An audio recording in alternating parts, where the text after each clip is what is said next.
like a Hellcat.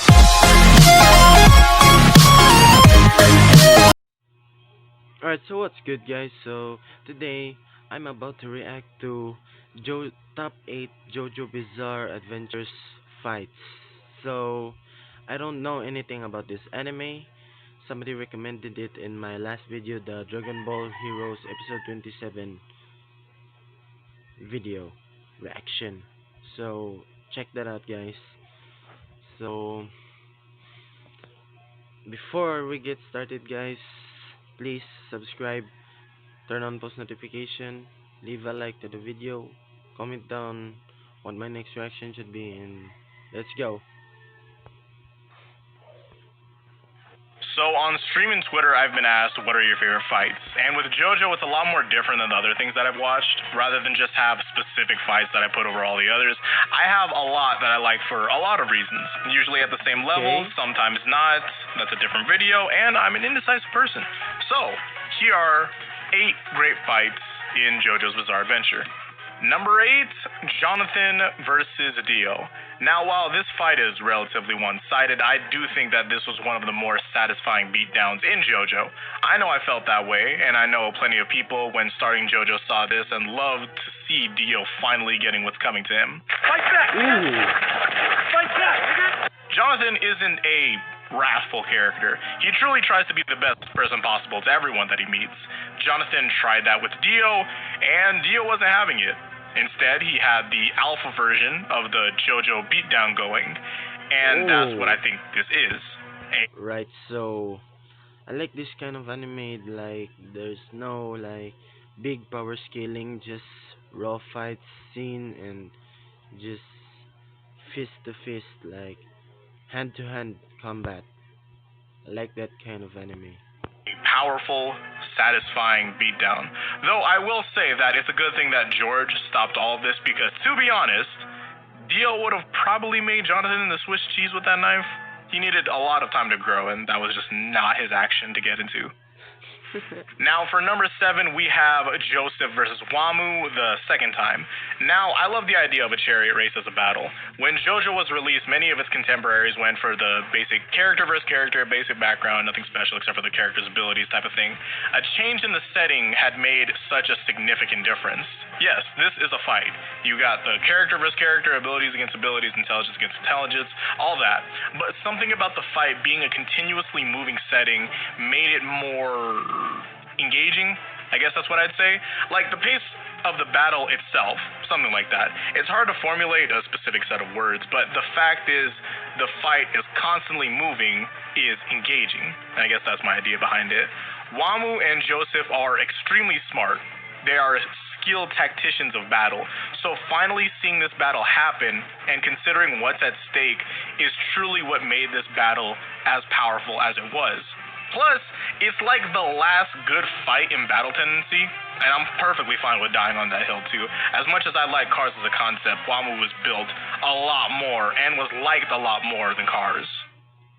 Now for number 6, next is the Stardust Crusaders versus Duel. Now don't take this as me ignoring the other fights. I'm most likely making another video with another 10 or 8 or so. Wow, this is a good shit. I might have to watch this anime. Alright guys, tell me in the comments if you want me to react to more JoJo fight scenes. Just tell me in the comments. Recommend it and I'll watch it. Or if you can, please put a link. This matchup is just one that I wanted to give its deserved attention. When you have that type of group in fiction, there's always going to be that big question, well, how well do they work together? They got utterly clapped entire. Oh guys, and also tell me in the comments who is the main character in this anime. Utterly clapped, wholly clapped. Now see Twitter, people that follow me, I did use it. See, I said I would and I did it. Without a doubt, there would be no Stardust Crusaders if it wasn't for Iggy. and I think that's what made me enjoy it so much more. This fight was an introduction to a new member of the team. Oh no. What's better than an introduction showing off how bad you need a member like Why that? do you have to I hurt the also dog? like seeing how helpless everyone is to a ranged user like in Duel, but still having the ability to think of something to combat it somehow. This fight reminded me of the fight against the End in MGS3, Snake Eater. But this battle had higher stakes and higher difficulty with the conditions that they faced. Also, you have that beautiful, that final standoff. Oh my god, I just love it so much. Ooh. Who doesn't love a standoff? It's like, really, it's JoJo. Like, come on. Oh yeah. Next, at number 5, we have Polnareff, Avdol, and Iggy versus Vanilla Ice. The reasoning is fairly the same, but it's pro Crusaders because it's a better example of the team synergy working. Well, it's more so the duo than anything, but it's one of the better displays of team synergy in the part. Polnareff and Iggy are a duo that have been working on their relationship since the second season has started. We know how pesky and tedious it was to work out their problems in the beginning, but seeing them join together in the way that they did against a minor villain like Vanilla Ice made it all worth it. Also, Vanilla Ice was a great boss before the final boss. Easily, undisputed. Especially with a stand like Cream. It made the battle so good. This feeling that you can just be sharked from any direction by an invisible force and then lose your life in an instant, it put a lot of pressure on us and the characters. Because of that pressure, we got to see Polnareff and Iggy push themselves so far in this fight. And it was truly a great end to a character arc type of fight. I loved it. It's amazing. Oh wow. Now, at number 4, we have part 4 with Josuke Higashikata versus Keicho Nishimura. I picked this one because I believe that this is a great first introduction for the Josuke that we know now. When against Angelo, there was this flare of confidence from Josuke that I loved, but was neutralized and only brought out when Josuke has... Right, I'm starting to love this anime and I have only watched it like 5 minutes long. So, I guess I might have to watch this anime so I could understand it better, but just tell me in the comments guys if you want me to react to this anime before I start watching this. Fight lockdown usually. That's why we have the fight against Keicho. The first thing to consider was how the fight had gone down. This is the first main Joestar to have an ability tied to his stand from the beginning. It's only been 2 parts, but still. Seeing as to how he makes use of it was great. While he made use of his immense strength and speed, restoration is the point of focus with how versatile it is. Then you have Josuke fighting for the group to be, doing the fighting that Okuyasu is scared to do. Now the most isn't on the line, we're not that far into the part yet, but I'd say that this is a fairly significant fight altogether. Another thing, Bad Company is a really interesting colony stand. The idea of a small military brings a lot to the table with how it kept Josuke on his toes. And with a leveled head and a crazy diamond, he finishes up the battle with that, call an ambulance, but not for me type of final blow, which he also did to Okuyasu, parallels. I'm being as straight up as possible. I think that's real. That's evidence. That's right there. But yeah. Now we're taking it up to part 5 with number 3 with Giorno versus Bruno. This is a great fight for the 2 main reasons: to establish characters and introduce abilities. Now to me, this fight begins when they start talking. This camouflage interrogation was an amazing scene that built up to the actual fight. Mehdi goes over this interaction and the chapter as a whole. I'll be linking the video in the description. Body language is huge in this interaction, and they go into detail with it. Now, focusing on the action of the fight, we see how well Bruno and Giorno use their abilities with what they know now. Your stand and how you use it is a reflection of your character, right? With what we've seen, we get a general idea of who Giorno and Bruno can be and what their potential is. The fight is a great introductory fight. It also has a great conclusion between the two, and the significance of the battle, well, it's one of the most important ones in the part. Like, I think that goes without saying. Now we're taking it to number 2, being on the second to last fight to mention here, and it's the Gang versus Prosciutto and Pesci. One huge thing that makes this fight great: urgency. There's a clock ticking because of the Grateful Dead. Any of these members back here can die. Maybe not Jorno or Trish, but anyone else is on the table. And that's scary. If you've been watching the parts back to back, which I hope that's what you're doing, you're not skipping stuff, you've seen what Araki is capable of. We can lose anyone here with how it's looking. The clock is ticking.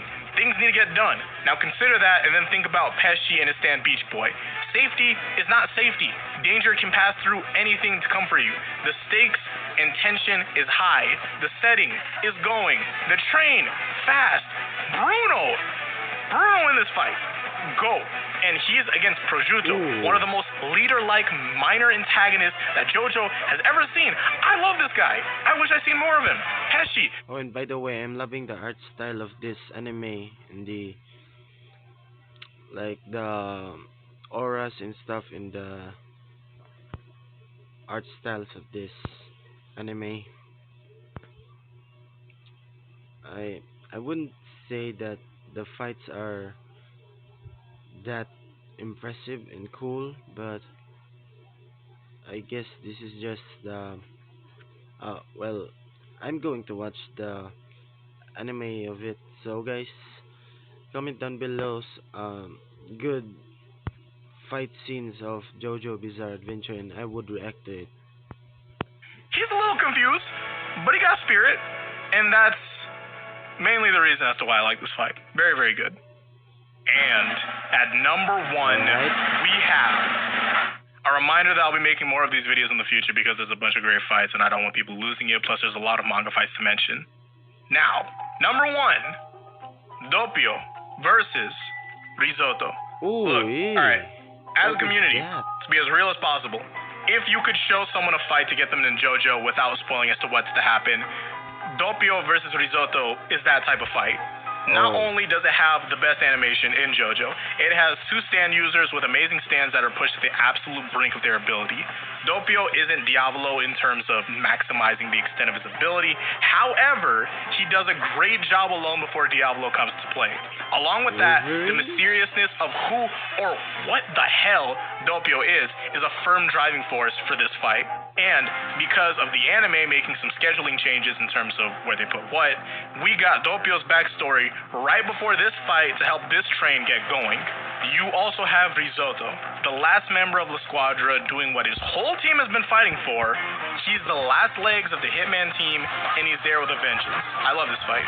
This fight has no one on the, in quotes, good side, but it's one of the most major fights in that part, to me. The creative direction they took when adapting this part, the choreography of it all, the extent of the animation, it is ridiculous. This whole setup, the abilities, all of it, it's just so good. I love that fight. Like, I can just watch it again and again. That whole area of Doppio picking up all the knives and smacking it. I love that. It's amazing. Great. It's a good fight. I love it. And that's it. Thank you all for watching. I'm not sure when the next one will be. Alright, so guys, that was it for the video. So comment down below JoJo fight scene that you'd like me to react to. So this was a cool anime, guys, and I'm probably gonna watch it soon. So guys, please subscribe, turn on post notification, leave a like, and comment down below. Don't forget to comment down below, and I'll see you in another video. So peace out.